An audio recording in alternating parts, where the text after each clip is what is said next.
우리나라 근대사에 이 땅이 고난을 당해서 황폐해진 때가 있었습니다. 120여 년 전에, 더 거슬러 올라가면 140여 년 전에 이 땅은 5,000년 역사 가운데 가장 암울한 시간을 보내고 있었습니다. 세계 여러 열강들이 이 나라를 찾았다가 갑자기 떠나기 시작합니다. 그러자 일본이 식민 지배의 음흉한 계획을 가지고 침탈하기 시작했습니다. 마침내 20세기 초 우리나라는 일제의 손아귀에 빨려들어서 비극의 소용돌이에 휘말려 들게 되었습니다. 1905년 외교권을 박탈당하는 을사늑약이 체결됩니다. 헤이그 밀사 사건을 빌미로 1907년 고종 황제가 강제 폐위되었습니다. 마침내 1910년 경술령 국치 한일 합방이 일어났습니다. 나라를 잃은 것입니다. 나라를 잃었다는 소식을 전해들은 뜻깊은 젊은이들이 광화문 네거리를 돌면서 땅을 도끼로 찍어가면서 통곡했다는 기록이 여전히 남아 있습니다. 나라를 지키지 못한 자책이자 통곡이었습니다.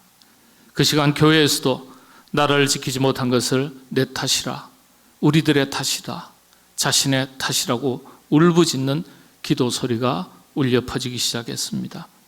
그 기도의 자리에서 성령의 불같은 역사가 일어났습니다.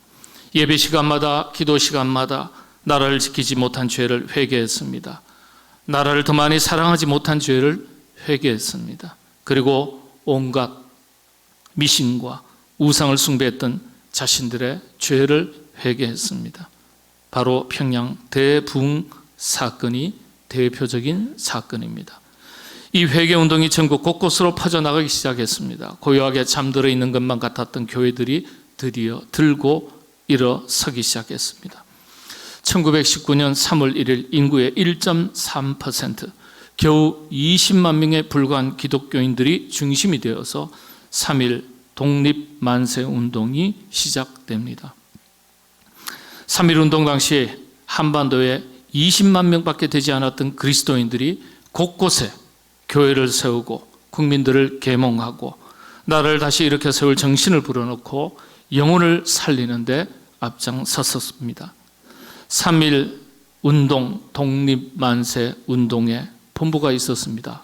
어딜까요? 교회가 독립운동, 독립만세 운동의 본부로 사용되었습니다.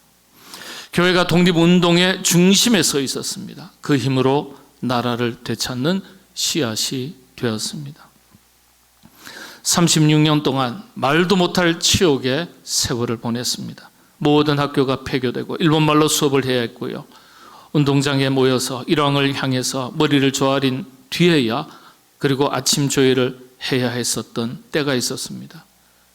부모님이 사랑으로 붙여진 이름을 두고 창시 계명했어야 했었습니다. 이렇게 이 땅의 교육이 무너졌을 때 교회는 학교를 세워서 우리말로 교육하고 나라를 다시 일으켜 세울 인재들을 길러냈습니다. 그렇게 세워진 학교가 셀 수도 없었습니다. 일제강점기 장로교 선교사들이 세운 학교가 609개 교입니다.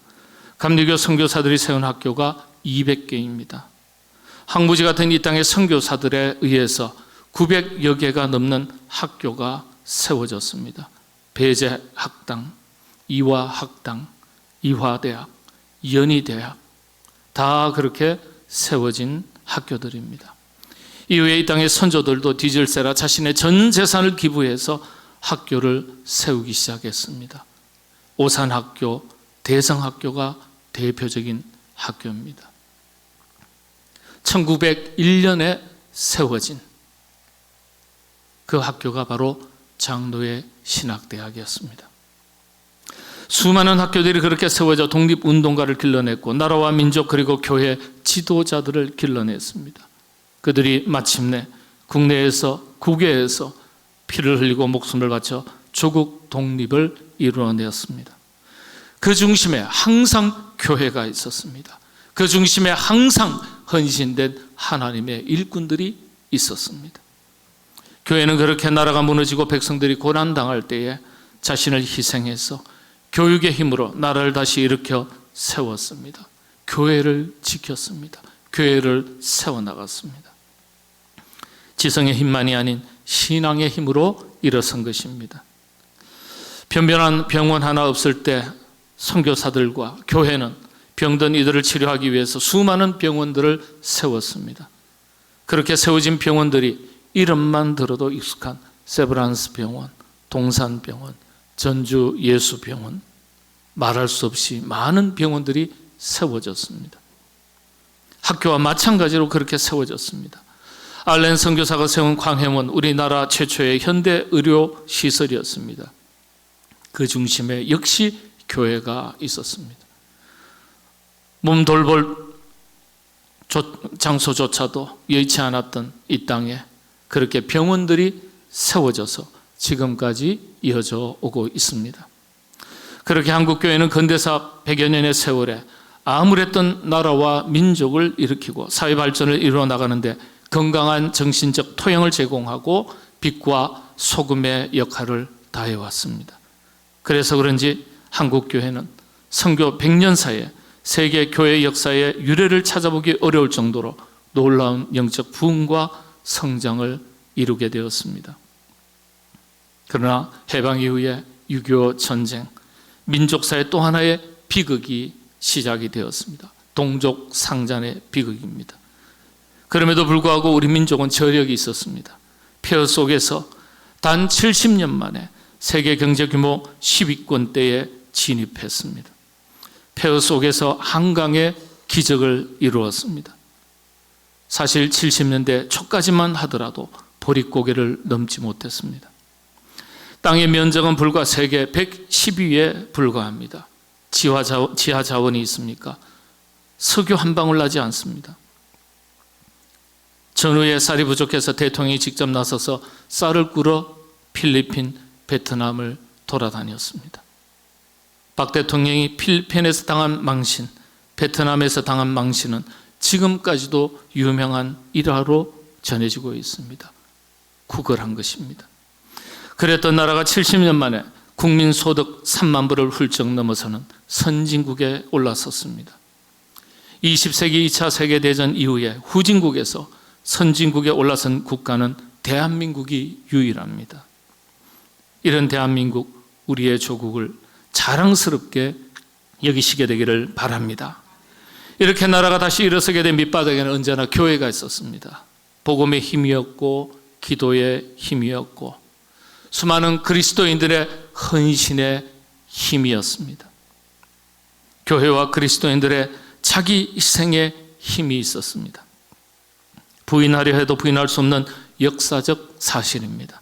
그 중심에 언제나 교회가 그리스도인들이 있었습니다. 그런데 지금 한국 사회는 어떻습니까? 겉으로는 세계 10대 경제 대국에 올라서고 선진국이라고 말하지만 속으로 병들어가고 있습니다.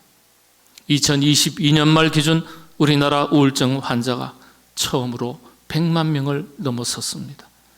국회에 보고된 국민건강관리공단에서 자료에 따르면 100만 744명으로 국회에 보고가 되었습니다. 병원을 찾지 않는 비공식적인 통계를 포함하면 이보다 2배나 더 많을 것으로 추정하고 있습니다. 가히 우울증 공화국이라고 해도 지나치지 않을 것 같습니다. 전 국민의 50명 중 1명이 마음의 병으로 인해서 병원을 찾았습니다. 우리 사회가 이런 사회가 되었습니다. 정부 통계청의 보고 자료에 따르면 대한민국은 2003년부터 지난 2023년까지 무려 20년 동안 OECD 국가 중에서 자살률 1위를 차지했습니다. 2017년 리투아니아에게 잠시 그 한 해만 1위를 내주었을 뿐이고 지금도 여전히 1위입니다. 청소년 자살률 1위, 노인 자살률 1위, 전체 자살률 1위입니다. 바로 대한민국의 민낯입니다. 그래서 그렇습니까? 2023년 유엔 세계 행복보고서에 따르면 대한민국의 행복지수는 10점 만점 중에 6점으로 조사 대상국 60개국 중에서 57위를 차지했습니다. 이뿐만이 아닙니다. 2021년 OECD 조사에 따르면 대한민국은 37개 국가 중 한국의 행복지수는 35위였습니다. 한국보다 점수가 낮은 OECD 국가는 그리스와 터키뿐입니다. 그리스가 5.72, 터키는 4.95입니다. 2024년 현재 한국은 명실공히 선진국으로 분류되는 국가입니다. 세계 제2차 대전 이후에 최빈국에서 선진국으로 올라선 유일한 국가입니다. 세계 경제대국 10위권 국가로서 모두가 부러워하는 위상을 자랑하는 반열에 올라서 있습니다. 그럼에도 불구하고 행복지수는 OECD 국가들 중에 최하위를 여전히 수년째 맴돌고 있습니다. 명암이 엇갈리는 두 자화성을 가지고 있습니다. 한때 세계 5번째 부국이었던 아르헨티나가 저렇게 추락할 줄 누가 알았겠습니까? 한때 우리는 감히 쳐다보고 비교할 수도 없었던 나라였습니다. ILO 국제노동기구에 따르면 노사 간 갈등이 가장 심한 나라가 바로 대한민국이라고 발표가 되었습니다. 정치와 정부는 국민들의 수준을 반영한다고 했습니다. 정부와 정치를 나무랄 것이 못 됩니다. 그들을 누가 뽑았습니까? 국민들의 수준입니다. 청년들을 실망하다 못해 좌절하고 있습니다. 진보, 보수, 우파, 좌파 이념 갈등은 여전합니다. 어떻게 지켜오고 다시 일으켜 세운 나라입니까? 다시 허물어져서야 되겠습니까? 곧 다가올 2025년부터 65세 이상 인구가 1천만 명을 넘어서게 됩니다. 비혼, 미혼 비율은 점점 더 높아져 갑니다. 개개인의 사정이 있겠죠. 이혼율은 OECD 국가 1위입니다. 금년도 지금까지 결혼은 19만여 건입니다. 이혼은 9만여 건입니다. 19만여 건이 결혼했던 쌍이 그대로 이혼으로 이어진 것은 아니지만 단순 통계 비교는 결혼이 19만여 건, 이혼은 9만여 건입니다. 여기에 더해서 세계 최저 출산율입니다. 0.73입니다. 지금 한창 전쟁 중인 우크라이나보다도 출산율이 더 낮습니다. 그래서 그런가요? 50년 뒤에는 인구가 3천만 명으로 줄어들 것이라고 합니다. 설마 하실지 모르겠습니다. 그러나 설마가 현실이 되는 경우가 얼마나 많습니까? 이런 시대 오늘 한국교회는 어떻습니까? 흔들리는 것을 서서 막아내야 될 한국교회가 어떻습니까? 이렇게 나라와 민족을 위해 크게 공헌했던 교회는 지금 안으로는 자기 모습과 밖으로는 심각한 비판 속에서 위기를 만나게 되었습니다. 세상에 물량 중심에 물들어 양적 성장에 집착하다가 진정한 영적 부흥의 힘인 내적 영적 성장과 성숙을 소홀히 했습니다. 그 결과 한국 교회와 그리스도인들은 점점 더 힘을 잃어가게 되었습니다. 수많은 이단들이 속출을 했습니다. 이단들 때문에 건강한 교회들까지도 비난의 화살을 맞아야 했습니다. 수많은 순기능과 공적 책임을 감당하고 있음에도 불구하고 비난의 소리에 묻혀버려서 교회가 마치 우리 사회 속에서 공적 기능과 역할, 책임을 잃어버린 것처럼 비난받고 있습니다. 사실 한국의 수많은 복지시설 기관 가운데 약 90%가 기독교가, 교회가 직간접적으로 운영하고 후원에 참여하고 있다는 사실을 국민들이 알고 있는지 모르겠습니다. 무려 90%입니다. 그들이 누리는 복지, 마땅히 국가가 감당해야 될 엄청난 재정을 교회가 부담하고 있는 셈입니다. 이것 하나만 해도 그렇습니다. 사회 여러 분야 영역에서 교회가 감당하는 공적 기능과 역할은 셀 수가 없습니다. 그럼에도 불구하고 왜 교회가 마치 사회 책임을 다하지 못하는 것처럼 비난받고 있는 것입니까? 교회의 희생과 기여까지도 부정당하는 시대를 맞이했습니다. 우리 교단 총회가 외부 전문기관의 조사 의뢰한 연구 결과에 따르면 이유는 세 가지였습니다. 첫째는 절대적 가치를 부정하는 사조 포스트 모더니즘의 영향 때문이라 했습니다. 두 번째는 반기독교 세력의 공격에 적절하게 방어하지 못했기 때문이라고 했습니다. 그런데 그중 가장 가슴 아픈 세 번째 이유는 이런 것입니다. 우리가 잘못 살았기 때문이다. 우리가 잘못 살았기 때문이다. 그리스도인들이 잘못 살았기 때문이다. 수많은 이유가 있어도 목회자가 잘못 살았고 그리스도인들이 잘못 살았기 때문에 믿는 사람들이 볼 때 안 믿는 자신들과 하나도 다를 게 없다고 여겨진 것입니다. 자신들이 믿지 않아도 불신자들이 가지는 교회에 대한 평균적인 기대 수준이 있습니다. 그 기대 수준에 미치지 못한 것입니다. 사랑과 용서, 희생과 봉사, 수많은 외침들이 있었지만 불신자들에게는 미사 여구처럼 들렸고 위선적으로 보인 것입니다. 그러니 할 말이 없습니다. 우리가 외치는 것을 온몸으로 다시 살아내지 않으면 회복될 수 없습니다. 그러나 위기는 또 다른 기회 아니겠습니까? 에덴 동산 이후에 그때나 지금이나 세상은 언제나 위기였습니다. 교회 역시 한 번도 시련과 위기로부터 자유로웠던 적이 없었습니다. 그렇다면 어떻게 해야 될까요? 어찌해야 교회 위기를 극복하고 문제가 많은 이 세상을 치유할 수 있겠습니까?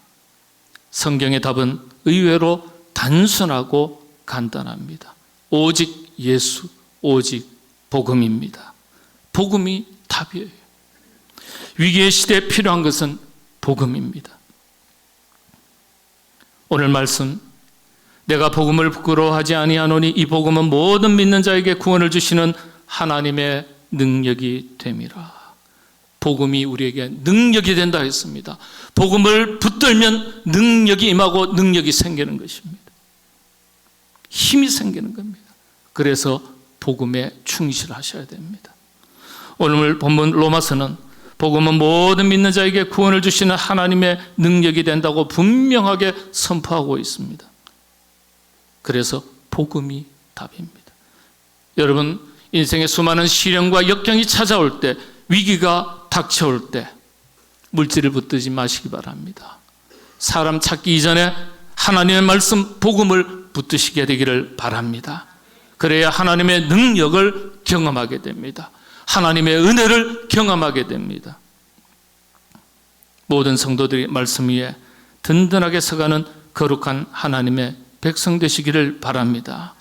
복음을 붙드는 것, 복음을 가까이 하면 그때부터 힘이 생깁니다. 선한 영향력이 생깁니다.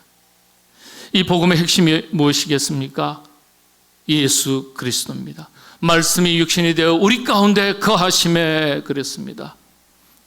말씀을 붙들 때 예수 그리스도 주님이, 주 성령께서 우리 안에 내주하시고 역사하시기 때문에 나는 한계가 있고 나는 능력이 없지만은 내 안에 역사하시는 성령님의 역사하심으로 인하여 우리에게 힘이 생기는 겁니다. 교회를 그리스도의 몸이라고 성경은 가르쳐주고 있습니다. 하나님은 언제나 교회를 통해서 뜨겁게 역사하셨고 앞으로도 역사하실 것입니다. 그래서 복음을 붙든다는 말이 무슨 뜻입니까? 복음의 그 자체이신 예수 그리스도를 붙드는 거예요. 예수 그리스도를 붙든다는 게 또 무엇을 말합니까? 우리 교회를 말합니다. 교회를 가리켜 그리스도의 몸이라고 가르쳐주고 있습니다. 그래서 교회는 그리스도의 몸으로서 성령님의 뜨거운 역사의 현장입니다. 그리스도인들의 신앙의 뿌리는 교회를 중심으로 내리게 되어 있습니다. 그래서 내가 다니는 몸담고 있는 교회를 사랑하고 든든하게 지켜나가는 것이 매우 중요합니다. 공동체는 물론이지만 우리 자신의 개인의 신앙을 위해서도 너무나 중요합니다. 세상의 희망이 사라져갈 때 언제나 교회는 세상의 희망이었습니다. 버팀목이었습니다. 시련과 환난 속에서도 교회는 생명력을 발휘했었고 그 시대의 위기를 극복했습니다. 하나님은 역사의 위기 한가운데서 항상 교회를 들어 사용하셨고 복음의 일꾼을 선택하시고 그 복음의 일꾼을 통해서 그 시대를 새롭게 하셨습니다. 그래서 교회가 희망입니다. 우리 교회가 세상의 희망이 되는 교회로 든든하게 서갈 수 있도록 하나님께서 크신 은혜 대해 주시기를 바랍니다. 우리 교회를 통해서 하나님의 풍성한 은혜가 채워지고 그 은혜를 여러분들이 경험하시고 누리시게 되기를 바랍니다. 그래서 우리가 그리스도의 몸된 교회를 한 마음 한 뜻으로 세워나가는 것이 너무나 중요합니다. 그런 교회가 되기 위해서, 그런 교회를 세우기 위해서 필요한 것이 복음의 일꾼입니다. 헌신된 복음의 일꾼입니다. 교회를 진정으로 사랑하는 일꾼이 필요합니다. 부름받은 일꾼들이 언제나 교회를 지키고 교회를 세워나갔습니다. 그래서 복음의 일꾼들에게 가장 먼저 요구되는 것이 그리스도의 몸인 교회를 더 많이 사랑하는 것입니다. 그 사랑이 헌신으로 이어집니다. 여러분, 사랑에는 힘이 있습니다. 교회 일꾼, 복음의 일꾼으로 살아가게 하는 힘이 사랑할 때 생기는 것입니다. 그 사랑으로, 그 힘으로 교회는 세워지고 지켜지고 든든하게 서가게 됩니다. 오늘 본문 사도 바울의 고백을 한 목소리로 봉독하겠습니다. 우리가 살아도, 같이 한 목소리로 하겠습니다. 우리가 살아도 주를 위하여 살고 죽어도 주를 위하여 죽나니 그러므로 사나 죽으나 우리가 주의 것이로다. 아멘. 사도 바울의 이 위대한 고백은 지극한 주님 사랑, 교회의 사랑을 보여줍니다. 주님 사랑, 교회의 사랑이 사도 바울로 하여금 복음의 일꾼으로 살게 한 원동력이 되었습니다. 오늘 임직을 앞두고 있는 모든 분들, 그리고 함께 기쁨으로 귀한 일꾼을 세워나가는 우리 모든 성도님들, 복음의 일꾼으로서 수많은 핍박과 시련 속에서도 자신의 목숨까지 희생하면서 하나님을 사랑하고 그리스도의 몸된 교회를 사랑하고 지키고 순교했던 신앙의 선배들의 모습을 본받는 복음의 일꾼들이 다 되시기를 바랍니다. 우리 교회도 여기까지 오기까지 수많은 신앙인들의, 신앙의 선배들의 눈물과 기도, 땀과 자기 희생이 있었습니다. 이 전통을 따라서 우리도 우리 교회를 그런 신앙의 유산을 따라서 섬기고 지키고 세워나갈 수 있게 되시기를 바랍니다. 여러분들이 손님이 아니라, 구경꾼이 아니라 교회의 하늘의 미랄로서, 한 장 한 장의 벽돌로서 기둥이 되는 일꾼들이 다 되시도록 성령님께서 여러분 가운데 풍성한 은혜로 역사해 주시기를 바랍니다. 기도하겠습니다. 우리 중에 누구든지 자기를 위하여 사는 자가 없고 자기를 위하여 죽는 자도 없도다. 우리가 살아도 주를 위하여 살고 죽어도 주를 위하여 죽나니 그러므로 사나 죽으나 우리가 다 주의 것이로다. 복음의 일꾼으로 자신의 생명을 내놓기까지 주님 사랑하고 교회 사랑했던 아름다운 모습들을 우리 모든 성도들이 본받아 살게 하여 주시옵소서. 이전보다 이후 더 많이 교회를 사랑하게 하시고 주의 몸된 교회가 그 사람 가운데 든든하게 세워지고 지켜지고 복음의 귀한 사명을 잘 감당할 수 있도록 풍성한 은혜 더하여 주시옵소서. 예수님의 이름으로 기도하옵나이다. 아멘.